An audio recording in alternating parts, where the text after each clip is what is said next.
We've been very busy over the last few years, and we're now starting to realize the vision, which is to open our destination to the world. Today we announced the opening of our 4th resort at the Red Sea project. We have Six Senses, we have St. Regis, we have Ritz-Carlton, and today we announced the opening of Shebara, which is a wholly owned and operated property run by Red Sea Hospitality. Next year, we have another 11 resorts that are under construction and will open by this time next year at Red Sea. And in addition to that, we have a further 8 resorts at Amala, which is our sister project, which is about 150 kilometers north of the Red Sea project. So next year is a very big year for us. But behind the scenes, we've built infrastructure, utilities. We've built an airport that is serving the destination right now, ultimately to serve the end purpose of welcoming visitors from both Saudi Arabia and around the world.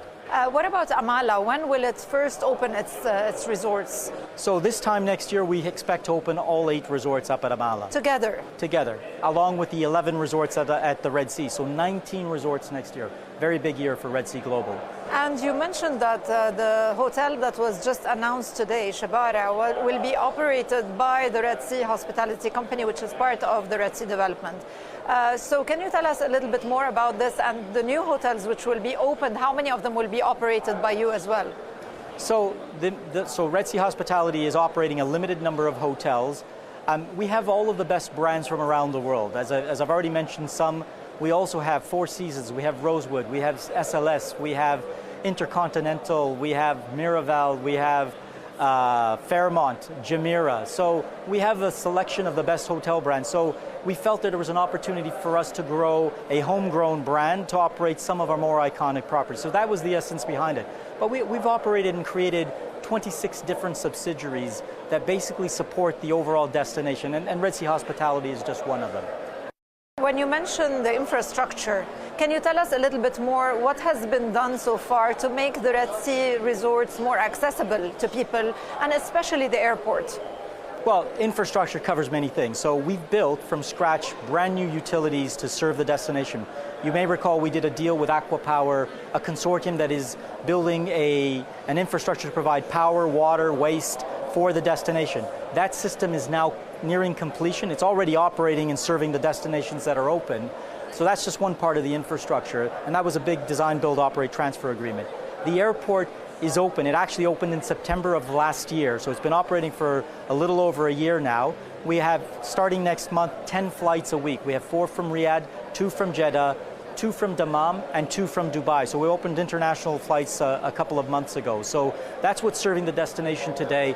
But next year we'll ramp up the airlift to align with the increase in the number of hotels that are operating. So we'll see many more destinations, both regionally and hopefully some international destinations, as well as the frequency and number of flights that will be serving the Red Sea. Are there any changes to the airport as well? Any development, or this is only increasing the capacity of the airport? So the airport opened with our seaplane terminal. We have a seaplane business, I neglected to mention. To get to some of our islands, you can go by seaplane, a bit like the Maldives. Like the Maldives. But the main terminal building is under construction, and we will open the terminal building at the beginning of next year. So January, February, depending on testing, will be when we open that, so that we will have the full capacity for the airport. And that airport is designed for the end state, which will cater for 1 million passengers a year. Our first phase will only need for around 300 to 350,000 passengers. John, when it comes to investments, can you tell us what is the value of investments that has gone into the Red Sea development and Amala so far? And you say that you started generating revenues. Can you tell us what are the revenue streams for you? Okay, so I mean, to date, I think we've committed something in the order of 90 billion riyal. We've spent 60 billion, I mean, cash out the door, and have obviously much more to spend going forward. Our revenues are going to come from largely the hotels. So the hotels that are now starting to operate are generating revenues from rooms, from F&B, and so on, as well as our various subsidiary companies. We have transportation companies that transfer guests that generate revenue. So there'll be multiple revenue sources that will ultimately feed into the pot, which will then allow us to either create dividends for our shareholder and or obviously fund further development.